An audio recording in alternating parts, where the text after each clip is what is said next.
ભુજ શહેરમાં કચ્છ લોકસભા દ્વારા આયોજિત ઓપન કચ્છ ડે નાઇટ સાંસદ ક્રિકેટ ટુર્નામેન્ટનું ત્રીજું ચરણ શરૂ થયું છે, જેમાં ખાસ કરીને મહિલાઓ માટેની સિઝન 3 ખેલ પ્રેમીઓ માટે આકર્ષણનું કેન્દ્ર બની છે। વિવિધ વિસ્તારોમાંથી આવેલી મહિલા ખેલાડીઓએ ઉત્સાહપૂર્વક ભાગ લીધો છે અને મેદાન પર પોતાનું પરાક્રમ દર્શાવ્યું છે।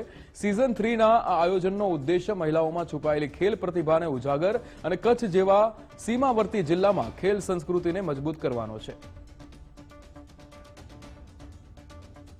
सांसद क्रिकेट टूर्नामेंट महिला 3 એટલે કે सीजन 3 ત્રીજા વર્ષે પણ આજે આયોજન કર્યું છે।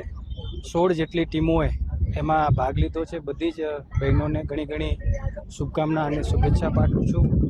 ખેલ જગતની અંદર આપણી માતા બહેન દીકરીઓનો પણ અનેરું યોગદાન આ દેશની અંદર રહી છે અને જેના ભાગરૂપે આજે અલગ અલગ ક્ષેત્રમાં બહેનો આગળ વધી રહી છે અને કચ્છની અંદર પણ ક્રિકેટના માધ્યમથી બહેનો આગળ વધે અને આજે 16 જેટલી જ્યારે ટીમોએ ભાગ લીધો છે ત્યારે એમને ઘણી શુભકામના પાઠવું છું। અને સાંસદ સાહેબ જે ક્રિકેટ ટુર્નામેન્ટ યોજે છે એમના માટે અમે એમનો ખૂબ આભાર માનીએ છીએ। જ્યારથી સ્ટાર્ટ કરી છે ટુર્નામેન્ટ ત્યારથી અમે લોકો આમાં પાર્ટિસિપેટ થઈએ છીએ અને બહેનોને પણ અમે ઉત્સાહ કરીએ છીએ કે તમે બી બધા રમવા આવો, કેમ કે આખો દિવસનું જે એમનું શિડ્યુલ હોય છે એમાંથી એ લોકો થાકી જાય છે, તો આ એક રિફ્રેશ માટે એક એમને એન્જોય માટે જે આ ટુર્નામેન્ટ થઈ ગઈ છે એના માટે અમે સાંસદ સાહેબનો ખૂબ આભાર માનીએ છીએ।